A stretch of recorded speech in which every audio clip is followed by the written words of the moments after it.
कश्मीर घाटी में आतंक का एक नया रूप देखने को मिल रहा है। प्रवासी मजदूरों के ऊपर हमले किए जा रहे हैं।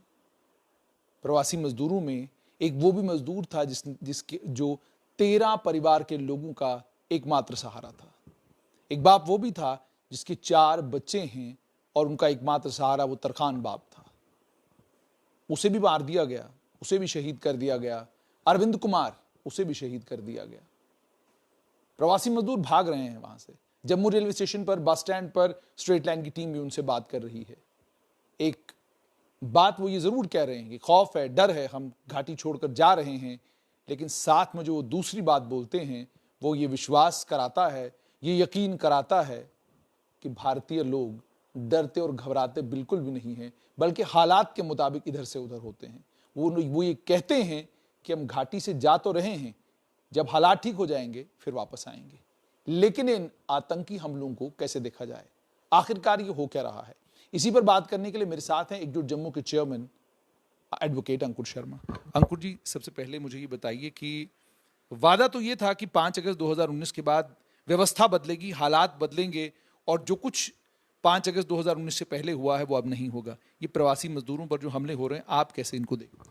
देखिए, मैं 1990 के दशक की बात करूंगा। 1990 के दशक में जब वहाँ पे गैर मुसलमानों का नरसंहार शुरू हुआ, तो उस समय की भारत राजसत्ता इस डिनायल मोड में रही कि कश्मीर में जो हो रहा है वो हिंदुओं का, सिखों का नरसंहार है, जेनोसाइड है, या जो ड्राइविंग फोर्स उस नरसंहार के पीछे है वो जिहाद है।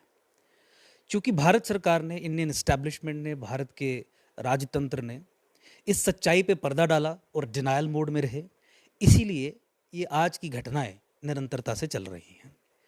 जेनोसाइड मैं क्यों कहता हूँ या नरसंहार में क्यों कहता हूँ कि इसे रिकॉग्नाइज किया जाना चाहिए, भारत सरकार आधिकारिक तौर पे इसे रिकॉग्नाइज करे, क्योंकि भारत सरकार UN convention on crimes against genocide उसकी सिग्नेटरी है, हस्ताक्षर किए हैं यूएन कन्वेंशन पे। और भारत सरकार की जिम्मेवारी बनती है कि भारत संघ में किसी भी जगह उसके नागरिक पे कहीं पे भी नरसंहार जैसी चीज हो तो उसे ऑफिशियली नोटिफाई करके परपेट्रेटर्स को पनिश करें। ये और भी इंपॉर्टेंट इसलिए हो जाता है क्योंकि जेनोसाइड एक्सपर्ट्स जो हैं वो जेनोसाइड या नरसंहार को लेके कहते हैं कि नरसंहार को लेके अगर आप डिनायल मोड में रहेंगे तो नरसंहार निरंतर चलता रहेगा। नरसंहार को अगर आप डिनाई करेंगे तो वो डबल नरसंहार या डबल जेनोसाइड जैसा होगा कि एक नरसंहार तो वो हुआ जो पहले हुआ 90s के दशक में, और दूसरा नरसंहार उस समय जिस समय भारत सरकार ने कहा कि आपके साथ तो कुछ हुआ ही नहीं, ये जो आपके साथ हुआ वो तो केवल एक ऐसा इंसिडेंट था जिसके कारण माइग्रेशन हुई। नरसंहार को ट्रिविलाइज करके जब आपने उसे माइग्रेशन का नाम दे दिया, एग्जोडस का नाम दे दिया, पर्दा डालने का काम किया, तो वो डबल जेनोसाइड हुआ। तो पहला जेनोसाइड तो जिहादियों ने किया, दूसरा Indian state as a political entity में बात कर रहा हूँ जिसमें गवर्नमेंट एक हिस्सा रहती है, उसने किया। अब चूंकि आज भी despite demands from so many organisations, human rights organisations, Hindu organisations, political parties, एकजुट जम्मू, पनुन कश्मीर, कि आप आज भी इसे आधिकारिक तौर पे नरसंहार घोषित करिए ताकि इसे कंटेन और अरेस्ट किया जा सके। भारत सरकार अड़िग है इस चीज़ पे कि हम इसे रिकॉग्नाइज नहीं करेंगे, आधिकारिक तौर पे इसे मान्यता नहीं देंगे, और ना ही जो ड्राइविंग फोर्स है इसके पीछे की उसे ऑफिशियली सामने कहेंगे कि ये जिहाद है। आपने भारत सरकार के अपॉइंटेड डीजीपी की स्टेटमेंट देख ली, सुन ली, जिसमें उन्होंने ये कहा कि ये जो हत्याएं हो रही हैं इसका जिहाद से या नरसंहार से कोई लेना देना नहीं है। इनडायरेक्ट तरीके से ये कहा, क्योंकि उन्होंने, मैं कोट कर रहा हूँ, ये हत्याएं कश्मीरी मुसलमान को बदनाम करने के लिए की जा रही हैं। अब देखिए ये क्यों इतना इंपॉर्टेंट हो जाता है जब हम देखते हैं कि भारत का प्रजातंत्र ही, भारत का राजतंत्र ही, इंडियन स्टेट की इंस्ट्रूमेंटेलिटीज ये झूठ बोल रही है। तो ये समझना जरूरी हो जाता है कि इस चीज़ को पॉइंट आउट करना क्यों इंपॉर्टेंट है कि इंडियन स्टेट ये झूठ बोल रही है। देखिए 9/11 जब यूनाइटेड स्टेट्स ऑफ अमेरिका में हुआ तो उसके बाद 9/11 कमीशन कॉन्स्टिट्यूट की गई, यह जानने के लिए कि क्या कारण रहे, हम एंटीसिपेट नहीं कर पाए और इतना बड़ा हमला हमारे देश पे हो गया। तो वहाँ पे जब एक्सपर्ट्स जब आपस में बैठे इस विषय पे चर्चा करने के लिए, तो सब इतने अचंभित थे और सबका कॉमन एक सवाल था, व्हाई डू दे हेट अस? ये हमें नफरत क्यों करते? उन्हें इस बात का इल्म नहीं था, ज्ञान नहीं था कि हमसे इतनी नफरत क्यों। अगला सवाल उन्होंने जो पूछा वो उन्होंने पूछा कि अगर ये हमसे इतनी नफरत करते हैं, और इतनी सदियों से नफरत करते हैं, तो हमें क्यों नहीं पता है कि हमें नफरत करते हैं? अगला सवाल उनका ये था कि फिर अगर हमें नहीं पता चला कि हमसे नफरत करते हैं, तो ऑब्स्ट्रक्शन ऑफ नॉलेज किसने की? हमारी आंखों पे पर्दा डालने का काम किसने किया? हमारी आंख में धूल झोंकने का काम किसने किया? तो अल्टीमेटली वो पूरे व्यापक तौर पे एविडेंस बेस्ड और एक साइंटिफिक स्टडी होने के बाद ये सब चीज़ें पता चली कि जिस तरीके की नैरेटिव बिल्डिंग उस समय यूनाइटेड स्टेट्स ऑफ अमेरिका में थी, जिस तरीके की यूनिवर्सिटीज़ से नैरेटिव्स बिल्ड होते थे, जो वहाँ का इंटेलिजेंशिया था, एकेडमिया था, या पॉलिटिकली करेक्ट सो कॉल्ड यहाँ की जो सेक्युलर प्रजाति के नेता हैं, ऐसे ही उनके वहाँ पे जैसे ये लोग थे, ये जिहाद की असल समस्या पे पर्दा डालने का काम करते थे। वहाँ छोटी छोटी आवाज़ें, जैसे एकजुट जम्मू यहाँ पे आवाज़ उठाता है कि ये जिहाद है, वहाँ पे भी उठती थी, लेकिन फिर उन्हें डिसमिस किया जाता था, उन्हें कम्युनल कह के बदनाम किया जाता था। ये कहा जाता था कि ये झूठ बोल रहे हैं, ये कहा जाता था कि ऐसे लोग समाज में विध्वंस फैलाना चाहते हैं। तो एक ब्लर कैंपेन, जिसे मैं कहता हूँ ब्लर कैंपेन, धुंधला करने का कैंपेन कि जिहाद पे पर्दा डालो, वो करने का काम वहाँ का पूरा एपरेटस करता था। उसके बहुत सारे कारण थे, मैं उसमें नहीं जाऊंगा कि किस तरीके से यूनिवर्सिटीज़ में सबवर्जन कॉज की गई। बट भारत सरकार के दृष्टिकोण से अगर आप देखें तो भारत सरकार वही काम जो यूनाइटेड स्टेट्स ऑफ अमेरिका में 9/11 कमीशन के हिसाब से वहाँ की यूनिवर्सिटीज़, एकेडमी या इंटेलिजेंशिया पर्दा डालने का करती थी, इंडियन स्टेट की इंस्ट्रूमेंटेलिटी जम्मू कश्मीर को लेके वही पर्दा डालने का काम असल समस्या पे कर रही है, ब्लर कैंपेन चला रही है, जिसकी बाई इम्प्लीकेशन कॉन्सिक्वेंस ये है कि आप जिहादी टेंटिकल्स को, जिहादी वॉरफॉर्म को जम्मू कश्मीर में फैसिलिटेट कर रहे हैं जी। लेकिन दो कारण मैं समाप्त कर रहा हूं। You continue to remain in a denial mode about the occurrence of Hindu genocide, इसलिए निरंतरता से चला जा रहा है। आज भी वहां पे हिंदू को मारा जा रहा है, सिखों को मारा जा रहा है। और दूसरा जो उसके पीछे की ड्राइविंग फोर्स है, जिहाद एज ए वॉर फॉर्म, जो एक टोटल वॉर है, टोटल वॉर का कॉन्सेप्ट है। You have to study it by going to deep in to the concept.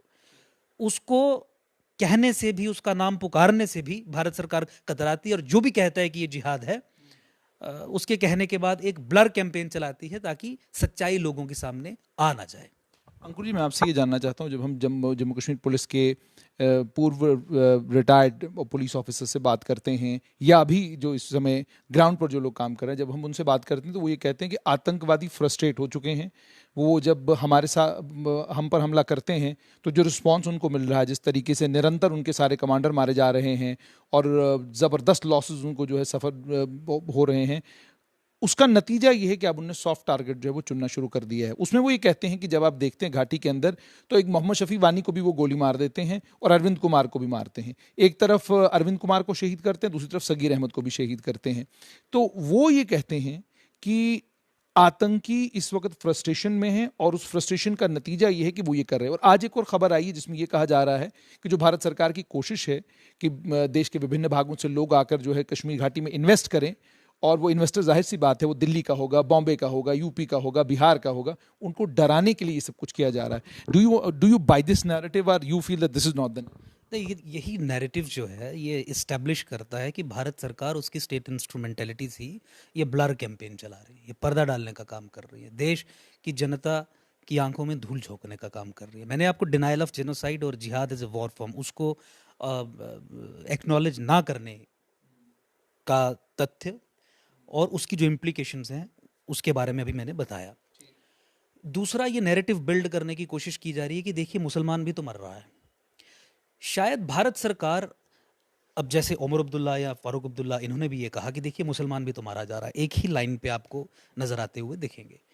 ये नैरेटिव एक ऐसा फॉल्स बिल्ड करने की कोशिश कर रहे हैं जहां पे ये हिंदू जेनोसाइड या जिहाद की एग्जिस्टेंस को वाइट वॉश करना चाहते हैं इनटू बाय सेइंग कि देखिए मुसलमान भी मारा गया। और इस तरीके से आप इसे कम्युनल एंगल से ना देखिए, इसे धार्मिक एंगल से ना देखिए, इसे जिहादी एंगल से ना देखिए, ये तो सेकुलर किलिंग्स हैं, ये तो धर्मनिरपेक्ष किलिंग्स हैं। हिंदू भी मारा गया और मुसलमान भी मारा गया।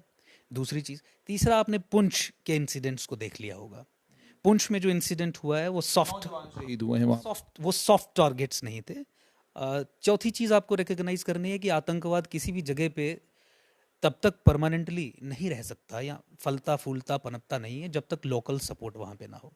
पांचवी चीज़ जो हमेशा हम कहते रहते हैं, आपको ये भी याद रखनी है कि भारत सरकार की अप्रोच और इस स्टेटमेंट से भी ये दिखती है कि केवल आतंकियों को खत्म करने की है, आतंकवाद को खत्म करने की नहीं है। ये तो इनकी स्टेटमेंट से जाहिर हो रहा है। लेकिन अदरवाइज आप देखिए, if you deeply analyse Indian states policy in J&K, even post abrogation के बाद भी अगर आप इस पे अपनी नज़र दौड़ाएंगे तो आप पाएंगे कि जो इंडोक्ट्रिनेशन मशीनरी है, जो रेडिकलाइजेशन की मशीनरी है, जो इंडोक्ट्रिनेशन का इंफ्रास्ट्रक्चर है, ह्यूमन एंड फिजिकल, उसे ध्वस्त करने के लिए भारत सरकार ने कुछ नहीं किया।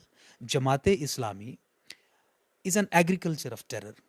ये एक सैंक्चुरी है टेरर की, टेरर प्रोड्यूसिंग फैक्ट्री है। आपने जमाते इस्लामी को दिखाने के लिए, दिखावे के लिए अंडर प्रेशर बैन तो किया, लेकिन उसका जो इंफ्रास्ट्रक्चर था वो जस का तस है, अब वो वैसे ही ऑपरेट कर रहा है। अच्छा, अहले हदीस को तो आपने बैन तक नहीं किया। तो जब आप प्रोडक्शन सेंटर्स पे वो विशेष सोच, वो विशेष विचारधारा, वो एक्सट्रीमिज्म, उस पर आघात नहीं करेंगे, उसे कंटेस्ट नहीं करेंगे, तो आतंकवाद की फैक्ट्री से आतंकवादी तो निकलते जाएंगे। आपने ये देखा कि किस तरीके से डिफेंस मिनिस्टर ऑफ इंडिया ने कुछ समय पहले ये कहा कि आतंकवाद तो जम्मू कश्मीर में लास्ट लेग में, एक 2 4 5 7 आतंकी बचे हुए हैं। और अब देखिए किस तरीके से इनके मुंह पे तमाचा वो मार रहे हैं। भारत सरकार के मुंह पे तमाचे से कम ये बात नहीं है कि डिफेंस मिनिस्टर 2 महीने पहले आके ये कहे कि it is done and clear. जो ये बात आप कह रहे हैं, ये सारी बातें अपनी जगह, लेकिन आपसे समझना चाहूँगा कि आपको क्या लगता है कि क्या वे आउट है इससे, क्योंकि इंफ्रास्ट्रक्चर बिल्डिंग का काम तो घाटी में होना है, बाहर से इन्वेस्टमेंट भी आनी है, वो सारा काम भी होना है। आप क्या समझते हैं क्या वे आउट है इस सारे ये जो इस वक्त कश्मीर घाटी में हो रहा है, इससे बाहर निकलने का? देखिए, एक ही वे आउट है कि आप असल प्रॉब्लम को समझें, असल प्रॉब्लम को आर्टिकुलेट करें, असल प्रॉब्लम को उसके असली नाम से पुकारें। मैं आपको जियोपॉलिटिक्स में थोड़ा सा ले जाने की कोशिश करता हूँ। आप इस नज़रिए से भी देखिए, बहुत सारी चीज़ें हैं क्योंकि इतनी इतनी सिंपल प्रॉब्लम नहीं है जम्मू कश्मीर की, लेकिन आप जियोपॉलिटिकल एंगल से देखिए। देखिए, पाकिस्तान का declared goal destruction of India है। पाकिस्तान का जो स्टेट अपरेटस है by their own constitution Islamic Republic of Pakistan है। आपने ये भी देखा कि पाकिस्तान की जो स्टेट है वो अपने नेशन के गोल्स को लेके लगातार 47 से ही बहुत कर्मठ तरीके से काम कर रही है। नॉन स्टेट एक्टर्स यहाँ पे जो काम कर रहे हैं, इंडिया को ब्लीड करना by 1000 cuts is a continuous process, उसी उद्देश्य को पूरा करने के लिए कर रही है। पाकिस्तान के ही जनरल हैं brigadier SM Malik, Quranic concept of war, उन्होंने एक किताब लिखी है, आप वो किताब भी पढ़ सकते हैं। आप पाकिस्तानी मिलिट्री इस्टेब्लिशमेंट में जो जर्नल्स जो मिलिट्री ट्रेनिंग के लिए इस्तेमाल किए जाते हैं, आप उन्हें भी पढ़ सकते हैं। वो बहुत सारी चीज़ें हैं, लेकिन मैं एक मुख्य चीज़ पे उस पर आपकी मेरा ये कि what is the way, that is what I am telling you कि भाई these things have to be understood, क्योंकि मैं एक पृष्ठभूमि बना रहा हूँ। तो Pakistani military, Pakistani army generals का टारगेट ये है, लिखित में प्लानिंग ये है कि फॉर गजवाए हिंद to happen, for raid of India to happen, for Islamisation of India to happen, Islamisation of Himalayas is very important. Himalaya का इस्लामीकरण करना बहुत आवश्यक है। 800 साल वो कहते हैं कि मुगलों का या दिल्ली सल्तनत का राज रहा, इन्वेडर्स का राज रहा, लेकिन यहाँ पे आप 100% इस्लामाइज नहीं कर पाए। कारण क्या है? कारण खोजे गए, सऊदी अरेबिया की यूनिवर्सिटीज में खोजे गए, डॉक्ट्रिन्स बनाई गई। तो Islamization of Himalaya is something that you have to remember, क्योंकि उनका ये मानना है कि जब तक सनातन का इस्लामीकरण नहीं होगा, हिंदुस्तान इस्लामाइज नहीं होगा।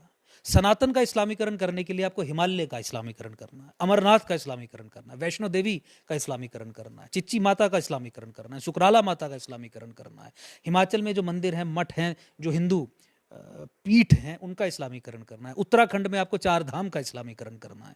Until and unless you Islamise Sanatan, Hindustan का इस्लामीकरण नहीं हो सकता। इस इस्लामाइजेशन ऑफ हिमालयाज की होड़ में, प्लानिंग में 90s के दशक में वो कश्मीर का इस्लामीकरण कर चुके हैं।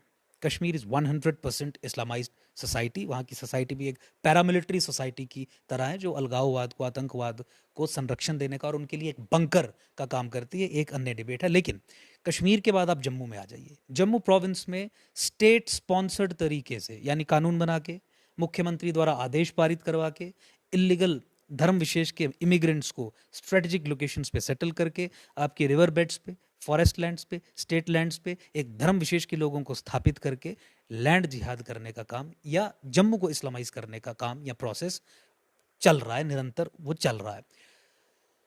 जम्मू कश्मीर फॉर गजवा हिंद टू हैपन शुड फॉल, क्योंकि फॉर गजवा हिंद to happen, for raid of India to happen, for Pakistan goal to succeed against India, fall of northern India is important, ऐसा वो कहते हैं, मैं नहीं कह रहा। और even within northern India fall of Jammu is very critical. तो इसीलिए आपने ये देखा कि जो एनसी है, पीडीपी है, कांग्रेस का धड़ा है और अब बीजेपी का भी बहुत बड़ा एक धड़ा, ये आईएसआई का जो प्लान है कि आप जम्मू की डेमोग्राफी हिंदुस्तान के डेमोक्रेटिक इंस्टीट्यूशंस को इस्तेमाल करके बदलिए ताकि बहुत तेजी से उसे अंजाम दिया जा सके। यानी डेमोक्रेटिक इंस्टीट्यूशन में घुसिए, चीफ मिनिस्टर बनिए, यूनिफाइड कमांड के हेड अप बनिए, कानून बनाने की क्षमता आप रखिए, रोशनी कानून जैसे कानून बनाइए, अपने ऑफिसर्स को गलत तरीके से प्लांट करिए और यहाँ की डेमोग्राफी चेंज करिए। ये सारी चीज़ें चल रही हैं और इसी के साथ जुड़ी हुई हैं नरसंहार और जिहादी इनकर्शंस की चीज़ें। नाउ अब हॉलिस्टिकली जब आप इसे समझें तो फिर आपको क्या सोल्यूशन नजर आएगा। आइडियोलॉजिकल पॉइंट ऑफ व्यू से कंटेस्टेशन देना एक चीज़ है। इमीडिएट आप क्या कर सकते हैं? इमीडिएट आप Islamisation of J&K, Islamisation of Himalayas, with in that Islamisation of J&K के प्लान को ध्वस्त कर सकते हैं दो चीज़ें करके। पहला, जम्मू को अलग एक स्वतंत्र राज्य बना के, एक स्टेट बना के, ताकि इस्लामाइजेशन के प्रोसेस पे रोक लगाई जा सके। और दूसरा, कश्मीर को दो हिस्सों में तोड़ के, दो यूनियन टेरिटरीज में तोड़ के। दो यूनियन टेरिटरीज क्यों? क्योंकि आपने उन्हें अपने डेमोक्रेटिक इंस्टीट्यूशंस का कंट्रोल नहीं देना है। क्योंकि मुस्लिम ब्रदरहुड का यही मॉडल है कि मॉडर्न कॉन्स्टिट्यूशनल डेमोक्रेसीज को पर्ज करने के लिए, तोड़ने के लिए, ध्वस्त करने के लिए, इस्लामाइज करने के लिए आप कॉन्स्टिट्यूशंस में जो फ्रीडम्स आपको मिलते हैं उन्हें अब्यूज करिए, अंदर घुसिए, सबवर्जन कॉज करिए और फिर कम्युनल एजेंडा को आगे चलाइए, जिहाद के एजेंडा को आगे चलाइए। ये पॉलिटिकल पार्टीज जो कश्मीर की हैं, इनका ये काम है। ये गोली नहीं चलाएंगे, लेकिन ये सबवर्जन कॉज करेंगे और जिहाद को आगे चलाएंगे। जो मैंने आपको तथ्य बताए उससे भी आप इस चीज़ को देख सकते हैं। दूसरी यूटी, कश्मीर को दो यूटीज में तोड़ना जरूरी। दूसरी यूटी आप बनाइए जहाँ पे आप विक्टिम्स ऑफ हिंदू जेनोसाइड को रीसेटल करें, रिहैबिलिटेट करें। आपको नरसंहार के जो विक्टिम्स हैं उनके साथ न्याय करना है। मैं आपको एक सेक्युलर आर्ग्यूमेंट दे रहा हूँ। जो लोग सुनना चाहते हैं कि हम एक हिंदू टेरिटरी वहाँ पे किस आधार पे बनाएंगे, हम हिंदू टेरिटरी या सिख टेरिटरी इस आधार पे बनाएंगे कि उनके साथ नरसंहार हुआ है और विक्टिम्स ऑफ जो जेनोसाइड हैं उनके लिए एक exclusive, protected, safe, secure, centrally controlled, केंद्र शासित लैंड डोमेन क्रिएट करना आपकी नेसेसिटी है। तो आप एक तो विक्टिम्स ऑफ जेनोसाइड के साथ भी न्याय करेंगे और दूसरा इस्लामाइजेशन के प्रोसेस को रिवर्स करेंगे। क्योंकि जब आप वहाँ पे ये दूसरी यूटी बनाएंगे वो एक स्ट्रॉन्ग हिंदू जियोपॉलिटिकल फुटहोल्ड होगा। और मैं आपको ये भी कह दूं कि चूंकि लद्दाख को भी जम्मू से डायरेक्ट जोड़े रखना है, इसलिए झेलम नदी के नॉर्थ और ईस्ट में एरियाज आइडेंटिफाई करके आप इस यूनियन टेरिटरी को बनाइए जहां पे आप विक्टिम्स ऑफ हिंदू जेनोसाइड को रिहैबिलिटेट करें, ताकि जम्मू का कनेक्ट लद्दाख के साथ डायरेक्ट इस रास्ते से हो और कश्मीर में कुछ ट्रबल अगर हो भी। तो आपको लगता है कि दिस इज द फॉर्मूला जिससे आतंकवाद का जो ये मसला घाटी के अंदर है फॉर एवर के लिए खत्म हो जाएगा? देखिए, absolutely, ultimately you have to invade Pakistan and divide it into 4 countries at least. जो वहाँ की क्लिवेजेस हैं, वहाँ की प्रॉब्लम्स हैं, क्योंकि पाकिस्तान एक इंस्ट्रूमेंटेलिटी है पूरे विश्व में खिलाफत को इस्टेब्लिश करने का, according to their own goals. Pakistani state एक इस्लामिक स्टेट है बाय देयर ओन कॉन्स्टिट्यूशन। इस इस्लामिक स्टेट का immediate agenda battle of Khurasan में हिंदुस्तान को इस्लामाइज करना हो सकता है, लेकिन वो ये समझते हैं कि न्यूक्लियर पावर्ड स्टेट। तो देखिए, पूरे तरीके से आतंकवाद को खत्म करने के लिए तो पाकिस्तान को 4-5 हिस्सों में तोड़ना पड़ेगा। आप तोड़ सकते हैं, आपकी क्षमता है, लेकिन इंटरनल सबवर्जन जो कॉज की है उसे खत्म करना, उसे ध्वस्त करना पहला आपका उद्देश्य होना चाहिए। इस्लामाइजेशन के प्रोसेस को जो हिंदुस्तान के अंदर चल रहा है उसे रोकना पड़ेगा, उसे एक्नॉलेज करना पड़ेगा। और जिहाद एज ए वॉर फॉर्म, देखिए टोटल वॉर का आप कॉन्सेप्ट पढ़ें तो वर्ल्ड वॉर 1 और वर्ल्ड वॉर 2 को टोटल वॉर्स कहा जाता है। और टोटल वॉर्स की कुछ कैरेक्टरिस्टिक्स होती हैं। अगर आपको समझना है तो फिर आपको डीपली उसे समझना पड़ेगा। वैसे ही जिहाद भी एक टोटल वॉर फॉर्म है जो पूरे विश्व में इस समय किसी ना किसी तरीके से चल रही है। बहुत नुआंस तरीके से चल रही है, सटल तरीके से चल रही है, क्रूड तरीके से भी चल रही है, गोली मार के भी चलाई जा रही है, कानून बना के भी चलाई जा रही है, पॉलिसीज फ्रेम करके भी चलाई जा रही है और फॉर्मुलेशंस प्लांट करके। कुछ मुझे बताइए, क्या आपको लगता है कि आज जो इस वक्त केंद्र में 303 MP वाली भारतीय जनता पार्टी की सरकार है, जिसमें एक ताकतवर होम मिनिस्टर, गृह मंत्री हैं, ताकतवर प्रधानमंत्री हैं, क्या आपको लगता है कि इनमें वो क्षमता है ये सब कुछ करने की जो आप बात कर रहे हैं? देखिए, कहीं ग्राउंड पे नज़र नहीं आती, क्योंकि ये वही सरकार है जिससे ये उम्मीद थी कि 2014 में मैंडेट चेंज होने के बाद इन इश्यूज पे इस तरीके से काम करेंगे। लेकिन बहुत अनफॉर्चुनेट 370 को तो हटा दिया, 35 को तो हटा दिया, वो जो क्योंकि ये सब चीजें भी तो आपके एजेंडा पे रही। एब्सोल्युटली, तो उसके लिए एकजुट जम्मू ने बहुत संघर्ष किया था, एक नैरेटिव बिल्डिंग का काम किया, सुप्रीम कोर्ट में हम लड़े। और आप ये जानते हैं कि पूरे जम्मू संभाग में एकजुट जम्मू के अलावा किसी ने 370 और 35 के खात्मे के खिलाफ सड़क पे जंग नहीं लड़ी पिछले 4-5 वर्षों की अगर मैं बात करूं, क्योंकि भाजपा ने लिख के एजेंडा ऑफ अलायंस में दे दिया था कि 370 और 35 कायम रहेगा, हम इसे नहीं हटाएंगे, हम इस पे छुएंगे भी अब नहीं। आपको विश्वास क्यों नहीं होता कि ये सब चीजें करने के लिए सक्षम है ये सर? आपने 370 और 35 की एब्रोगेशन, तो इस पृष्ठभूमि में 370 और 35 एब्रोगेट हुआ। लेकिन अब आप इस तरीके से देखिए, पिछले 70 साल से जम्मू कश्मीर में सबवर्जन चली आ रही है। पिछले 70 साल से जम्मू कश्मीर में वो नेहरूवियन पॉलिसी जो एक पैराडाइम बन गई है इंडियन स्टेट की, as far as state of J and K is concern, वो चली आ रही है। 370 और 35 की एब्रोगेशन मेयर एक एक्सेप्शन थी, एक एब्रेशन थी। सबवर्जन का प्रोसेस एज इट इज अब चल रहा है। हमारा तो आरोप ही यही है एब्रोगेशन के बाद कि 370 और 35 को एब्रोगेट करने के बाद सरकार ने वो तमाम कदम उठाए जिससे 370 और 35 बैकडोर से री एंटर हो जाए। डोमिसाइल कानून बनाना वो पहला एक डिसाइसिव स्टेप था। दूसरा, 370 और 35 के कारण ही जम्मू संभाग के ये लोग समझते थे कि पावर गलत तरीके से कश्मीर प्रोविंस में सेंट्रलाइज्ड है। भारत सरकार ने 35 और 370 को एब्रोगेट करने के बाद ऐसा फैसला ले लिया जिससे वो 370 और 35 के पहले का सिस्टम ही जस का तस रहे। क्या? 2011 के फ्रॉड और फज्ड सेंसस के आधार पर डिलिमिटेशन करवाना, उस आधार पर डिलिमिटेशन करवाना जो ये सुनिश्चित करता है कि आपको सत्ता जो है वो कश्मीर को मिलेगी, चीफ मिनिस्टर कश्मीर का होगा। भाजपा तो कह रही है कि चीफ मिनिस्टर इस बार जम्मू से बनेगा, संभव ही नहीं है कश्मीर से बने। देखिए, तो अगर आप सीट्स का बंटवारा देखें, अगर आप डिलिमिटेशन के प्रोसेस को समझें, तो ये तो तय है कि झूठ के आधार पे अधिक सीट्स कश्मीर को दी जा रही हैं। पार्लियामेंट्री फॉर्म ऑफ डेमोक्रेसी में मुख्यमंत्री वो बनता है जिसके पास लोअर हाउस में मेजॉरिटी हो। मेजॉरिटी अगर कश्मीर रीजन के पास ऑलरेडी है, अगर उनकी 50 सीट्स होने वाली हैं और जम्मू की 40 सीट्स होंगी, तो किस तरीके से आप ये एक्सपेक्ट कर सकते हैं कि यहाँ का मुख्यमंत्री बन सकता है? आपने फंडामेंटल लेवल पे, एलिमेंटल लेवल पे ऐसे प्रोसेसेस इंट्रोड्यूस कर दिए जिससे सुनिश्चित कर दिया कि पुनः जम्मू प्रोविंस 15 साल के लिए आगे कम से कम कश्मीर का गुलाम बन के रहेगा, क्योंकि आपने झूठ को आधार बना के यहाँ पे डेमोक्रेसी को रिस्टोर करने का प्रण बनाया। और 2011 का सेंसस फ्रॉड और फज्ड है, एकजुट जम्मू ने कहना शुरू किया था, साबित किया। आज हर एक पॉलिटिकल पार्टी लिखित तौर पे ये मानती है कि 2011 का सेंसस और इससे पहले के सेंसस फ्रॉड और फज्ड है। इवन भाजपा ने डिलिमिटेशन कमीशन को ये लिखित रूप में दिया है कि 2011 का सेंसस फ्रॉड और फज्ड है, लेकिन हम उसे एक दिखावा कहते हैं, क्योंकि डिलिमिटेशन कमीशन का स्कोप ये है ही नहीं कि वो ये तय करे कि कौन से सेंसस के आधार पर जम्मू कश्मीर में डिलिमिटेशन होगी। डिलिमिटेशन 2011 के आधार पे होगी या 2021 के आधार पे होगी, वो रीऑर्गेनाइजेशन एक्ट तय करेगा। और रीऑर्गेनाइजेशन एक्ट में अमेंडमेंट करने की ताकत प्राइम मिनिस्टर और बीजेपी के पास है, क्योंकि उसमें अमेंडमेंट पार्लियामेंट से होनी है और सिंपल मेजॉरिटी से होनी है, 2/3 मेजॉरिटी की भी आवश्यकता नहीं है। इसीलिए जो बीजेपी ने काम करना था, जो बीजेपी ने चेंजेस करनी थी, वो बीजेपी ने नहीं की, लेकिन इस आरोप से बचने के लिए लिखित में जाके दे दिया। तो मतलब एक ऑफिशियल पोजीशन अपनी। लेकिन अंकुर जी, आपको भी तो जो बात आप कह रहे हैं, जो फॉर्मूला आपका है कश्मीर घाटी के अंदर आतंकवाद को खत्म करने के लिए, उसके लिए भी आपको एक नेशनल पार्टी की ज़रूरत है, जिस नेशनल पार्टी के सामने आप ये सारी बातें रखेंगे और जो बाद में पार्लियामेंट में बिल पारित कराएगी। या आप ये सोच रहे हैं कि आप एकजुट जम्मू को नेशनल लेवल पर ले जाएंगे और आप खुद कोशिश करेंगे ये सब कुछ करने की? नहीं, देखिए, अनटिल एंड अनलेस आपके पास एक पॉलिटिकल व्हीकल हो जो इन इश्यूज़ को आर्टिकुलेट करे, आप किसी भी केंद्र सरकार को मनवाने में सफल नहीं होंगे कि ऐसा आपको करना चाहिए। इस समय केंद्र की नीति वही नीति है जो नेहरू की नीति 47 या 50 के बाद थी। जम्मू कश्मीर को किस तरीके से चलाना है, वो 50 साल पहले जो जैसा तय हुआ था वैसा ही अभी भी चल रहा है। इवन पोस्ट एब्रोगेशन के बाद भी मैंने आपको कई सारी चीज़ें बता दी कि क्या होना चाहिए। हमने तो रोशनी कानून तक ध्वस्त करवा दिया। देखिए, आप इन्हें कन्विंस करने की या मनवाने की बात तो छोड़िए, रोशनी कानून हमने ध्वस्त करवा दिया।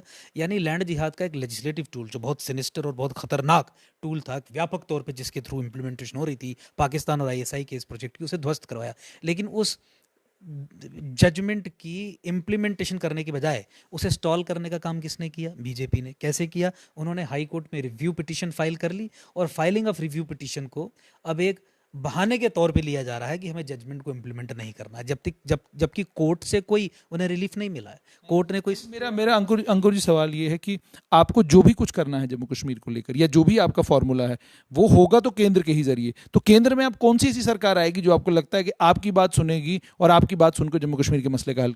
देखिए, मुझे लगता है कि सबसे पहले जनता को अवेयर करना, जनता के सामने इन इश्यूज़ को इस तरीके से आर्टिकुलेट करना जो अब तक किसी ने आर्टिकुलेट नहीं किए, किसी ने इस तरीके से बयान नहीं किए, वो हमारी प्राइम रिस्पॉन्सिबिलिटी है। हम ये समझते हैं कि जम्मू कश्मीर में समस्या जिहाद की है। हम ये समझते हैं कि जम्मू कश्मीर में इस समस्या का हल इस तरीके से हो सकता है। हम डायरेक्टली लोगों तक जा रहे हैं। हम इस विषय में नहीं जा रहे कि कौन सी पार्टी को मनाएंगे या किस पार्टी के पैर पकड़ेंगे, ऐसा नहीं है। हमने खुद ये रिस्पॉन्सिबिलिटी ली है कि इस इशू पे जम्मू प्रोविंस की लीडरशिप को एज्यूम करके इस विचार को, इस सोच को पूरे देश में फैलाएंगे, क्योंकि जम्मू लॉन्च पैड है फॉर रेड ऑफ इंडिया। इसीलिए पूरे देश के लोग भी इस आइडिया से कनेक्ट हो रहे हैं। So it is an idea जो हम पूरे देश में इस समय फैला रहे हैं। तो आप एकजुट जम्मू अभी हमें देख रहे हैं, लेकिन आने वाले समय में एकजुट भारत बनता भी हुआ भी आप देखेंगे, एंड यू विल सी कि things will happen in a way that they should happen. क्योंकि जो जो हमने कहा, जिस जिस तरीके से हमने आकलन किया कि कश्मीर में ये होगा, ये होगा, ये होगा, वो सब अब सच नजर आता हुआ आ रहा है। अंत में आपसे जानना चाहूंगा, जम्मू डिक्लेरेशन की बात की जा रही है, बात ये की जा रही है कि नया नैरेटिव शुरू किया जाए, जो नैरेटिव जम्मू से शुरू हो और कश्मीर घाटी में जाए। यानी साफ तौर पर ये कहा जा रहा है कि अब आने वाले कल में वित्तीय पॉलिसी हो और इकोनॉमिक पॉलिसीज हो या कोई भी पॉलिसी हो, हर एक चीज़ का जो नैरेटिव है वो नैरेटिव जम्मू से शुरू होगा। क्या आप भी जम्मू डिक्लेरेशन का समर्थन करते हैं? क्या आपको भी लगता है कि जम्मू की जितनी भी पॉलिटिकल पार्टीज हैं उनको एक प्लेटफॉर्म पर आना चाहिए ताकि जम्मू डिक्लेरेशन संभव हो सके? देखिए, जम्मू डिक्लेरेशन क्या है? ये तो एकजुट जम्मू ने पहले ही डिक्लेयर किया है। हमने तो यही कहा कि एकजुट जम्मू, यूनाइटेड जम्मू ही जम्मू डिक्लेरेशन है। और जम्मू डिक्लेरेशन में पहला टारगेट तो आपको स्वतंत्र जे एंड के जम्मू राज्य चाहिए, separate independent Jammu state, followed by division of Kashmir into 2 UTs. आप मुझे बताइए कि कोई भी वो व्यक्ति जो जम्मू डिक्लेरेशन की बात कर रहा है, क्या उसके लिए एजेंडा है? नंबर 1। दूसरा, अगर जम्मू संभाग में स्टेट स्पॉन्सर्ड डेमोग्राफिक असॉल्ट, एक जीनोसाइडल प्रोसेस, एक रियलिटी है, तो उसके खिलाफ लड़ने के लिए, ये सर्वाइवल और एग्जिस्टेंस के इश्यूज हैं, ये नॉर्मल गवर्नेंस इश्यूज नहीं है, वो बाद में आएंगे। क्या इस विषय पे कोई बात कर रहा है? जम्मू संभाग में माइनॉरिटी कम्युनिटी के राइट्स इलीगल तरीके से मेजॉरिटी कम्युनिटी को कश्मीर में दिए जा रहे हैं, क्या ये किसी के लिए ये मुद्दा है? ये जम्मू डिक्लेरेशन का कंस्टिट्यूएंट है? Clearly no. तो देखिए, Jammu But you need people in your boat. It's not possible to go all alone. You need people in your boat. और उसमें जाहिर सी बात है बाकी पॉलिटिकल पार्टीज के जो नेता हैं वो भी आपको अपने साथ लेने पड़ेंगे, तब जाके बात बनेगी। आपको लगता है कि अकेले ही आप ये सब कुछ कर लें? नहीं, एब्सोल्युटली। मैं वी आर वेरी ओपन, हम तो बहुत ओपन हैं इस चीज़ को लेके कि जो लोग ये समझते हैं कि जम्मू को अलग राज्य बनना चाहिए, उनके साथ बातचीत करने के लिए बहुत ओपन है। उनके साथ मिलके काम करने के लिए बहुत ओपन है। कल भी एक इंटरव्यू में हमने तो न्योता भी दिया उन सब लोगों को, जो सब लोग ये मानते हैं कि जम्मू एक अलग राज्य बनना चाहिए। मुझे लगता है कि हम सबको मिलके बैठना चाहिए और इस पे चर्चा करनी चाहिए। लेकिन जिस जम्मू डिक्लेरेशन के कॉन्टेक्स्ट में आपने सवाल पूछा था, वो जम्मू डिक्लेरेशन एनसी-करण है, और इसीलिए हमने ये कहा कि अब जम्मू कश्मीर में 2 नेशनल कॉन्फ्रेंसेस हो गई हैं, वैचारिक दृष्टिकोण से अगर देखा जाए, स्ट्रेटेजिक पॉइंट ऑफ व्यू से अगर देखा जाए, बाई इम्प्लीकेशन जो उनकी सोच है उस दृष्टिकोण से देखा जाए। एक नेशनल कॉन्फ्रेंस फारूक अब्दुल्ला की, और जम्मू में भाजपा अब नई एनसी बन के आ गई है। क्योंकि जम्मू डिक्लेरेशन की परिभाषा जो वहाँ पे रखी गई है वो यही है कि जम्मू संभाग में सब रीजन्स को आइडेंटिफाई किया जाएगा। सब रीजन्स की आइडेंटिफिकेशन मुस्लिम आइडेंटिटी पॉलिटिक्स के आधार पे होगी। उन सब रीजन्स को एम्पावर किया जाएगा, यानी मुस्लिम आइडेंटिटी पॉलिटिक्स को आगे फ्लरिश किया जाएगा। और अपीजमेंट के नाम पे, अपीजमेंट की ग्राउंड पे लोगों को ये बेचा जाएगा कि इस तरीके से अपीज करके इन्हें हम अपने साथ जोड़ेंगे और तब पूरा एक यूनाइटेड जम्मू प्रोविंस बनेगा। वो जम्मू डिक्लेरेशन नहीं है, वो नेशनल कॉन्फ्रेंस का ग्रेटर मुस्लिम कश्मीर का प्लान है जो अब बीजेपी ने अडॉप्ट किया है। क्योंकि जिन लोगों ने इस बात को कहा और लिखा है, उन्होंने ये भी कहा है कि दिल्ली की सरकार ने, दिल्ली के तंत्र ने, भाजपा ने इस प्लान को सहमति दे दी है। तो मुझे लगता है कि अगर ग्रेटर मुस्लिम कश्मीर ही जम्मू डिक्लेरेशन है भाजपा के लिए, तो ये कहना अतिशयोक्ति नहीं होगा कि भाजपा का एनसीकरण भी हो चुका है, कांग्रेसीकरण भी हो चुका है और पाकिस्तानीकरण भी हो चुका है। और एंटी जम्मू होने से बड़ा सबूत इस बात का और कुछ नहीं हो सकता कि आप जम्मू संभाग के अंदर सब रीजन्स को आइडेंटिफाई करें on the basis of Muslim identity politics, जो शेख अब्दुल्ला का प्लान था। उस जम्मू डिक्लेरेशन के साथ हम नहीं हैं, और वो जम्मू डिक्लेरेशन है भी नहीं। वो जम्मू का विध्वंस करने वाली एक सोच है जिसका पुरजोर तरीके से एकजुट जम्मू विरोध करता आ रहा है और करता रहेगा। बहुत बहुत शुक्रिया।